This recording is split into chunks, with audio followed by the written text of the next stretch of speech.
जय भीम। उत्तर प्रदेश की राजनीति में चंद्रशेखर आजाद रावण और उनकी पार्टी आजाद समाज पार्टी मुश्किल में है। चंद्रशेखर आजाद रावण का आज प्रेस कॉन्फ्रेंस थी आज उनकी, जिसे पहले रोकने की कोशिश की गई, लेकिन आखिरकार वो प्रेस कॉन्फ्रेंस हुई कुछ कम लोगों की मौजूदगी में, कोरोना नियमों का पालन करते हुए, जिसमें चंद्रशेखर आजाद ने साफ साफ कहा कि अखिलेश यादव ने उनको अपमानित किया है। यानी दोनों के बीच जो गठबंधन की एक सुगबुगाहट थी और एक कयास लगाया जा रहा था और एक कोशिश भी की जा रही थी भीम आर्मी प्रमुख की तरफ से कि वो समाजवादी पार्टी से गठबंधन करके उत्तर प्रदेश की राजनीति में प्रासंगिक बन जाए, उसकी संभावनाएं खत्म हो गई है। उन्होंने यह भी आरोप लगाया अखिलेश यादव पर कि उन्होंने उनका अपमान किया। चंद्रशेखर आजाद का कहना था कि वो पिछले 9 महीनों से लगातार समाजवादी पार्टी के संपर्क में थे और स्थिति साफ नहीं की जा रही थी समाजवादी पार्टी की ओर से। 3 सीटों की बात निकल के सामने आ रही है कि सपा उनको देना चाहती थी, जिसे निश्चित तौर पे चंद्रशेखर आजाद ने लेने से मना कर दिया, उनकी पार्टी ने लेने से मना कर दिया। और उनका जो स्टेटमेंट है वो यह बताता है कि अब मुश्किल है, क्योंकि उन्होंने मना कर दिया है। पिछले दिनों खबरें आ रही थी लगातार, अखिलेश यादव ने भी लगातार फंसा के रखा चंद्रशेखर आजाद को, यहाँ पे यह समझना होगा। लगातार उन्होंने आश्वासन देते रहे, ऐसी खबरें हमें भी मिलती रही कि लगातार दोनों के बीच में मुलाकातें हो रही हैं और अखिलेश यादव आश्वासन दे रहे हैं कि उनका गठबंधन होगा, वो गठबंधन करेंगे, चंद्रशेखर आजाद को अपने गठबंधन में लेंगे। लेकिन इन मौके पे जब पिछले 1 हफ्ते में उत्तर प्रदेश की राजनीति बदली है और जिस तरीके से तमाम नेताओं ने सपा का दामन थामा है, उस स्थिति में अब कहीं ना कहीं अखिलेश यादव के सामने संकट है सीटों के बंटवारे का और तमाम दलों का जो उन्होंने महाजुटान किया है, तमाम नेताओं को अपने पाले में लेके आए हैं। और तमाम नेता जब इस तरीके से किसी पार्टी में आते हैं तो उनका अपना अपना दावा प्रमाणित होता है कि वो किस पार्टी से चुनाव लड़ेंगे और इस पर सहमति होने के बाद ही अंदर खाने कहीं ना कहीं वो पार्टी को ज्वाइन करते हैं।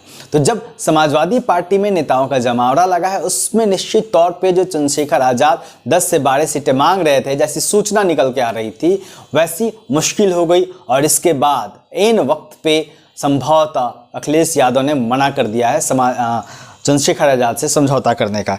इसके अलावा अपने प्रेस कॉन्फ्रेंस में चंद्रशेखर आजाद ने बहन जी को जन्मदिन की बधाई दी, जो कि आज बहन जी का जन्मदिन भी है, 15 जनवरी है आज। और उन्होंने साफ साफ कहा कि अखिलेश यादव से जो मुलाकातें हो रही थी उसमें आरक्षण को लेकर बात हो रही थी, बहुजन समाज को लेकर बात हो रही थी, लेकिन लगता है कि अखिलेश यादव अब उन्हें, उनकी पार्टी को अपने गठबंधन में नहीं चाहते हैं। और उन्होंने सीधे सीधे कहा कि हमारा जो उद्देश्य है वह भाजपा को रोकने का है और हम उसके लिए काम करेंगे। ये तमाम बातें हैं, लेकिन इस वक्त में जब हम इस पूरी तस्वीर को देखते हैं उत्तर प्रदेश के संदर्भ में और चंद्रशेखर आजाद की राजनीति को देखते हैं, तो कहीं ना कहीं एक बड़ा झटका है भीम आर्मी आजाद समाज पार्टी के लिए। क्योंकि उत्तर प्रदेश की राजनीति जिस तरीके से बदली है, उसमें एक तरफ भारतीय जनता पार्टी है, दूसरी तरफ बहुजन समाज पार्टी है, तीसरी तरफ समाजवादी पार्टी है और चौथी तरफ कांग्रेस खड़ी है। और इसमें जो कहीं ना कहीं लड़ाइयां होती हुई दिख रही हैं वह भारतीय जनता पार्टी, बहुजन समाज पार्टी और समाजवादी पार्टी के बीच में। इसके इतर कोई बहुत बड़ा गठबंधन निकल के उभर के सामने नहीं आ रहा जिसमें और जो दल हैं वो जा सके। अब ऐसे में यह देखना होगा कि चंद्रशेखर आजाद अपनी स्वतंत्र राह चुनते हैं, वह कुछ सीटों पे चुनाव लड़ते हैं या फिर किसी और गठबंधन में जाते हैं, जैसे ओवैसी की पार्टी है या फिर इसी तरीके की कोई और पार्टी है। क्योंकि कहीं ना कहीं एक बड़ा चुनाव था आजाद समाज पार्टी के लिए, पार्टी के गठन के बाद उत्तर प्रदेश का चुनाव, और उत्तर प्रदेश में ही सारी राजनीति सिमटी हुई है। हालांकि चंद्रशेखर आजाद तमाम देश भर में घूमते रहे हैं, हर मुद्दे को उठाते रहे हैं, शहर शहरों में जाते हैं, लेकिन उनका जो अपना संगठित कैडर तैयार हुआ था, जो कार्यकर्ता तैयार हुए थे, वह उत्तर प्रदेश में ही तैयार हुए थे। उन कार्यकर्ताओं के लिए झटका है, चंद्रशेखर आजाद के लिए झटका है। देखना होगा कि आने वाले 2-4 दिनों में चंद्रशेखर आजाद किस ओर चलते हैं और उनकी राजनीति किस तरह चलती है और वो क्या फैसला लेते हैं। बेहतर यही होगा कि वह कुछ उन चुनिंदा सीटों को चुने जहां पे उनकी पार्टी मजबूत है या फिर जहां उनके पास अच्छे कैंडिडेट हैं, और उस स्थिति से चुनाव लड़ना शुरू करें तो संभवतः आजाद समाज पार्टी एक छाप छोड़ सकती है उत्तर प्रदेश के चुनाव में। आप देखते रहिए दलित दस्तक। जय भीम। आखिरकार भीम आर्मी और समाजवादी पार्टी के बीच गठबंधन की संभावनाएं खत्म हो गई हैं और इसकी घोषणा खुद भीम आर्मी प्रमुख और आज़ाद समाज पार्टी के अध्यक्ष चंद्रशेखर आज़ाद ने लखनऊ में की। लखनऊ में प्रेस कॉन्फ्रेंस करने के दौरान चंद्रशेखर आज़ाद का दर्द देखने को मिला। चंद्रशेखर आज़ाद का दर्द इस कदर छलका कि उन्होंने अखिलेश यादव की एक एक बखिया उधेड़ डाली और उन पर कई आरोप लगा डाले। आप खुद सुनिए चंद्रशेखर आज़ाद ने अपने प्रेस कॉन्फ्रेंस में कौन सी प्रमुख बातें कही हैं। तय करके रखा और हमसे कहा कि आप परेशान मत हो, थोड़ा सा नीचे कर लीजिए भाई। मैंने उनसे कहा कि आप बड़े भाई हैं, क्योंकि हेलमेट वाले भाई, उनको चिंता हो या ना हो, वंचित वर्ग के लोगों की हमें चिंता है। मैं प्रमाणित भी करता हूं कि पिछले 5 साल में समाजवादी पार्टी के राष्ट्रीय अध्यक्ष किसी एक दलित की हत्या पे, रेप पे, कितने बड़े बड़े मामले में नहीं गए उनके घर। फिर भी हमने सारी चीजों को दरकिनार करके स्वाभिमान सम्मान की लड़ाई लड़ने वाले चंद्रशेखर उनके घर गए, 3 बार उनसे मुलाकात की, उनसे अपील की कि भाजपा को रोकने का प्रयास करें। तो मैं तो समझता कि यहाँ पीठ के दर्द के बाद भी 2 दिन से कि किसी तरह से बात सकारात्मक हो जाए, लेकिन कल आने के बाद उन्होंने कहा था कि मैं शाम तक बताता हूँ, उनका जवाब अभी तक नहीं है। तो मैं समझता हूँ कि वो इस गठबंधन में दलित समाज के लोगों को नहीं चाहते, जबकि बड़े पैमाने पर हमारे साथी जो हैं, जो कार्यकर्ता जिनकी वजह से आज चंद्रशेखर यहाँ बैठे हैं, भीम आर्मी आज़ाद समाज पार्टी, उनकी ये मन था कि वो बीजेपी को रोकने के लिए इस गठबंधन का हिस्सा बने। मैंने कल ट्वीट भी किया था, आप सब लोगों ने अपने मीडिया के माध्यम से चलाया, तो मैंने कहा था कि आप अगुवा हैं, आपकी जिम्मेदारी है। दलित समाज, पसमानदा समाज, आज का दस्तकार समाज, पीड़ित समाज, वंचित समाज, पिछड़ा वर्ग के सारे नेता आपके साथ इसलिए इकट्ठा हो रहे हैं कि आप सामाजिक न्याय करेंगे। लेकिन मुझे लगता है कि अभी अखिलेश जी सामाजिक न्याय का मतलब नहीं समझ पाए। सामाजिक न्याय कहने से नहीं होता है।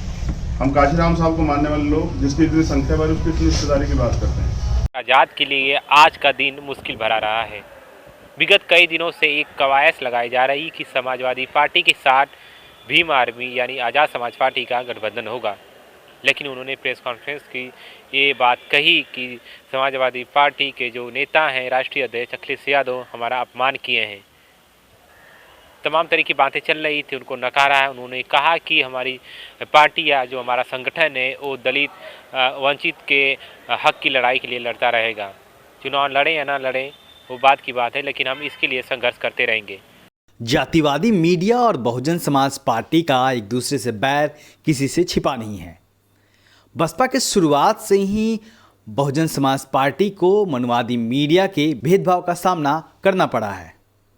मान्यवर कांशीराम ने इसीलिए भारतीय मीडिया को मनुवादी मीडिया कहा और कई मौक़ों पर जमकर उसको खड़ी खोटी सुनाई। तो उनके उत्तराधिकारी सुश्री मायावती ने भी कई मौक़ों पर मीडिया को आड़े हाथों लिया। आज अपने जन्मदिन के मौके पर भी बहुजन समाज पार्टी के अध्यक्ष सुश्री मायावती ने जातिवादी मीडिया को जमकर लताड़ लगाई और उनके द्वारा किए जा रहे दुष्प्रचार का उन्हीं के मुंह पर मुंहतोड़ जवाब दिया। आप खुद सुनिए बहन जी ने क्या कहा। आए दिन मेरे चुनाव न लड़ने को भी लेकर जानबूझकर षड्यंत्र के तहत इसे भी आए दिन उछालते रहते हैं और इसकी आड़ में जनता को मेरे बारे में ऐसा इम्प्रेशन भी देते हैं जैसे मैंने कभी कोई चुनाव ही नहीं लड़ा है, जबकि इनको ये मालूम होना चाहिए कि मैंने 4 बार लोकसभा की व 3 बार राज्यसभा की भी राज्यसभा, जबकि मैं 4 बार लोकसभा की और 3 बार राज्यसभा की भी सांसद रह चुकी हूँ, सदस्य रह चुकी हूँ। इसके अलावा 2 बार यूपी विधानसभा में व 2 बार यूपी विधान परिषद की भी सदस्य रह चुकी हूँ। और इस संबंध में यहाँ मैं ये भी कहना चाहती हूँ कि जब तक बीएसपी के जन्मदाता एवं संस्थापक मान्यवर श्री कांशीराम जी स्वास्थ्य के मामले में ठीक हालत में चलते रहे, तो तब तक वे सभी चुनावों को काफ़ी हद तक खुद ही संभाल लेते थे और उस समय में अधिकांश चुनाव लड़ती थी और ज़्यादातर चुनाव जीत कर भी आती थी। लेकिन इनके काफ़ी लंबे अरसे तक बीमार रहने व उनके देहांत होने के बाद फिर पार्टी की मेरे कंधों के ऊपर पूरी जिम्मेवारी आ गई। तो ऐसे में मैंने अपनी पार्टी व मूवमेंट के हित में सीधा चुनाव लड़ने की बजाय फिर पार्टी के उम्मीदवारों को ही जिताना जरूरी समझा है। और वैसे भी हमारे कानून में ये व्यवस्था बनी है कि बिना लोकसभा का सीधा चुनाव लड़े भी राज्यसभा में जाकर कोई भी योग्य व्यक्ति देश का प्रधानमंत्री व केंद्रीय मंत्री आदि भी बन सकता है। किस्म किस्म की तथ्यहीन व बेबुनियादी बातें करते रहते हैं, जिसका जवाब मैं 1 जनवरी को मीडिया को भी दे चुकी हूँ। उसे मैं फिर से दोहराना नहीं चाहती हूँ। वैसे भी मुझे पूरा भरोसा है कि इस बार चुनाव में बीएसपी सन 2007 की तरह फिर से यूपी की सत्ता में जरूर वापस लौटेगी। आज 15 जनवरी को बहुजन समाज पार्टी की राष्ट्रीय अध्यक्ष सुश्री मायावती का जन्मदिन है। इस दिन बहुजन समाज पार्टी के तमाम नेताओं से लेकर देश भर के दिग्गजों ने बहन मायावती को जन्मदिन की बधाई दी। लेकिन इस बीच में एक खास नाम ऐसा भी रहा जिससे बहन जी का अलग रिश्ता है। यह रिश्ता एक बुआ और भतीजे का है, साथ ही एक नेता, शिष्य और गार्जियन का भी है।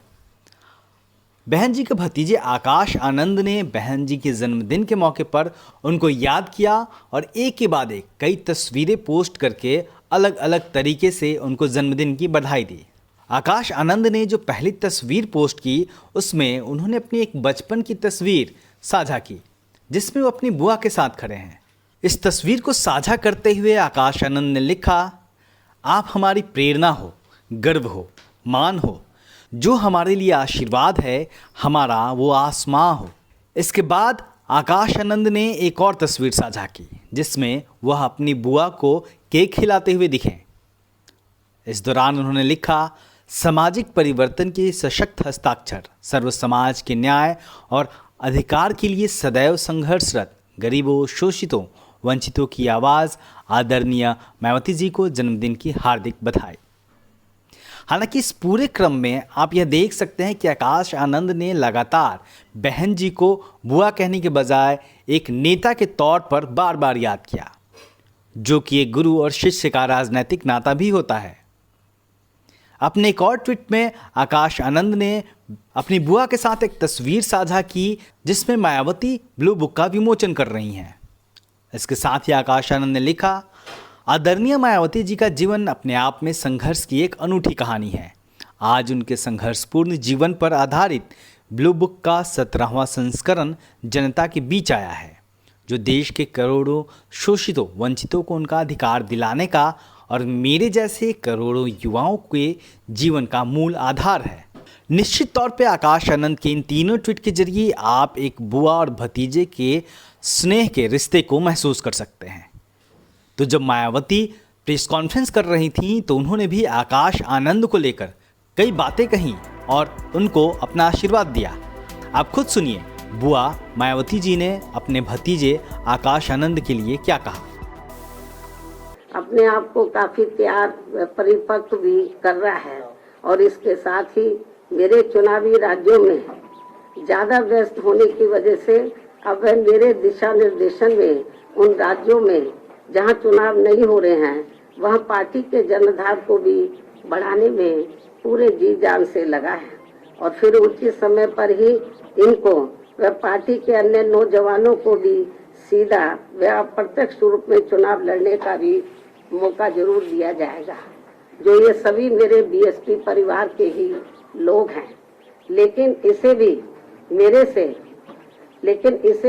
मेरे से सीधा जोड़ लिया जाता है, जबकि मीडिया व पूरे जगत को ये मालूम है कि मेरा अपना खुद का कोई निजी परिवार नहीं है, बल्कि मेरा पूरे देश में केवल गरीब, दलित, शोषित, पिछड़ा व उपेक्षित समाज ही मेरा ये बहुत बड़ा परिवार, बहुत बड़ा व विशाल परिवार है।